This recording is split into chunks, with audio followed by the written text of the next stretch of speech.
جګړو ته خودسره په زور او تنګ دا د افغانستان د حکومتدارۍ په عمل دی. په دې رقم هېڅ وخت د افغانستان حکومت تقویه کېدای نه شي چې خارجي دا حق ولري چې زموږ کور ته وننوځي او زموږ سړی ونیسي او یا تر هغه بدتر هلته ووژني او شهید یې کړي. دا د افغانستان د حکومت د نابودۍ عمل دی، نه د تقویه عمل. په دې توګه د افغانستان حکومت نابوده کېږي او هېڅ وخت به تقویه نه شي. چې زما د خاورې ته خارجي عسکر ورځي او سړی نیسي او سړی وهي او سړی ټکوي او حتی وژني، لکه پرون چې په خوست کې بیا هم تکرار کړې ده دا خبره. پرون په خوست کې ورغلي جو کور ته خاوند، مېرمن او بچی درې سره شهیدان کړي او نور یې نیولي. څنګه د افغانستان خلک پر خپل حکومت اعتماد وکړي چې حکومت د دوی دفاع نشي کولی؟ او دا حکومت پر بیا فساد څنګه ورک کړي چې د خپل سړي د وژنو دفاع نشي کولی؟ دا به فساد څنګه ورک کړي؟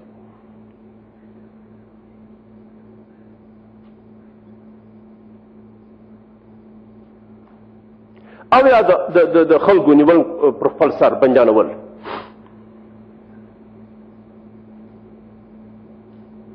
او نور موارد داشت. نن د افغانستان په مطبوعاتو کې د پژواک د خبري اژانس د خوا یو عکس نشر شوی دی چې د خارجي قواو یو سپی دی، نه پوهېږم په کوم ځای کې یو کوچنی لړلی دی، خوړلی دی، خوله یې ورچولې. عکس یې دا زما سته. نو تر هغه وخته پورې چې زموږ خارجي ملګري زموږ د دوی د مرستو څخه ډېره مننه کوو، د افغانستان حکومت او د افغانستان قانونو ته احترام ونه کړي، د افغانستان حکومت په هغه تقویه چې دوی نارې هېڅ وخت به ونه راوستي.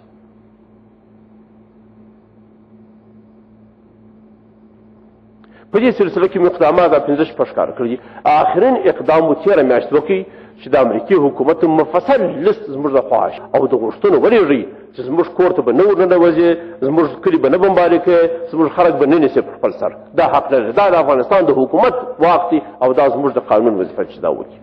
وبګورو چې دا سلسله د مذاکرې به مو چې دا مذاکره مو تکرارا بیا په لیکلې توګه او تحریري توګه خپلو ملګرو تاسو ته ولیکي.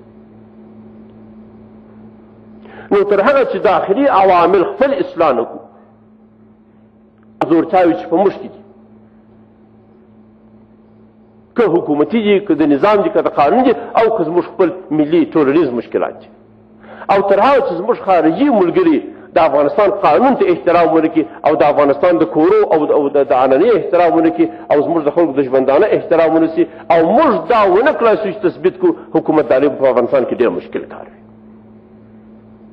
خدای دې وکړي چې په میلیاردو ډالرو مصرف شي چې دا عمل به نه شي، دا نظام نه تقویه کېږي. امکان د دې نشته، امکان د دې نشته. راغلو بلې مسلې ته چې هغه موږ د پاریس په کنفرانس کې فیصله کړې وه. هغه هماهنګي د کوبکو د افغانستان او د بین المللي ټولنې ترمنځ. او په دې هکله زه د ښاغلي کای ایډز څخه چې د ملل متحد خاص استازی دی ډېره مننه کوم. په ډېر صداقت او دوستۍ هم د بین المللي ټولنې سره او هم د افغانستان سره په تماس کې دي. امیدواره یم چې بین المللي ټولنه د سره په هغه وعده چې د هماهنګۍ په باب یې کړې ده، د مساعدتو او د کومکو د هماهنګۍ په باب یې کړې ده، ودرېږي او ملاتړ شي. د افغانستان لخوا موږ د انګریزي په اصطلاح سپین چکر کړی دی،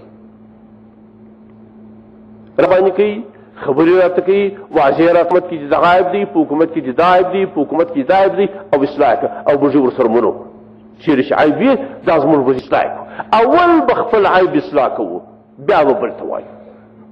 او موږ ورسره ولاړ یو او د ملګرتیا څخه هم مننه کوو. امیدواره یم چې بین المللي ټولنه او افغانستان دواړه د کای ایډې سره خپله هماهنګي او همکاري لا پیاوړې کړي.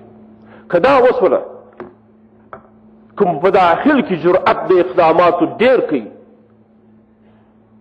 او اساسي اقدامات د خپل اصلاح دپاره وکړه په ټولو ساحو کې د دولتدارۍ، د اقتصاد، د سیاست، د مطبوعاتو او یو ملي نوی تړون،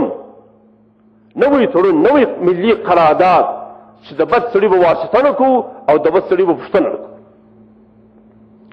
بلکې لا به پر حکومت ټینګېږو چې اعلان نه کړي، او حکومت هم دا اقدامات وکړل چې عثماني صاحب ویل نو دا برخه به ډېره ښه اصلاح شي. بله برخه چې مهمه ده اما زه نن تاکید نه پر کوم، زموږ خپل ځانول باید هغه زموږ د خارجي ملګرو بهتره هماهنګي ده او د دوی دخوا هم د دوی پر خپلو قراردادو او سب کنټراکټونو زموږ خورچول پر دې باندې کتره ده او اجرا هم په فساد کې ډېره ونډه لري په افغانستان کې. او زموږ د حکومتداري سوال دریم تر ټولو مهم سوال د افغانستان د نظام د تقویې یوازینۍ لاره دا ده چې د افغانستان احترام وشي، قوانینو کې احترام وشي او زموږ کور او زموږ خلکو ته د دوی زموږ د قوانینو په حساب د افغانستان حکومت معامله ورسره وکړي، خارجي زموږ کور ته ولاړ نه شي او زموږ کور ونه لټي او زموږ خلک زموږ په کور کې مړه نه کړي نه نشي. که دا وسوله چې هرومرو باید وکړو په هر قیمت چې وي، زه ورته مصمم یم سخت، نو افغانستان به د یو پیاوړي نظام خاوند شي، د یو تکړه نظام خاوند وشي او بیا به دا خاوره هغه خاورې چې زموږ مهاجر ځوان چې د 12 کالو هلک و او دا آهنگ دا غزل ویلی چې پاریس جای زیباست ولی اینجا جای من نیست، این خاک زیباست ولی این خاک من نیست. که مو دا وکړه او دا خاک زیبای افغانستان په قوانینو سمبال کړي او جوړ مو کړي، نو دا زموږ وطن به آباد او فساد به ورک کړي.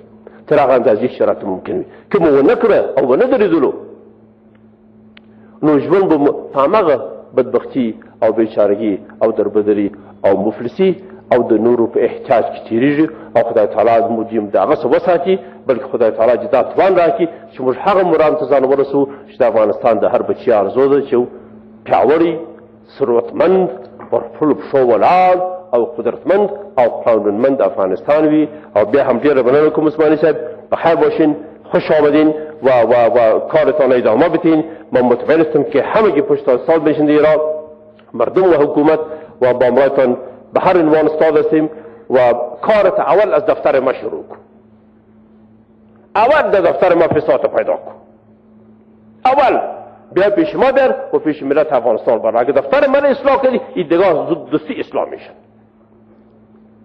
اگر اونجا ناکام شدی ایدگاه را خوب بسیار ماهرتر طلباگ اصلاحش کنی. خوش آمدی، بخیر باشین، کامیاب باشین. Thank you Mr. Aide. Thank you very much. تشکر.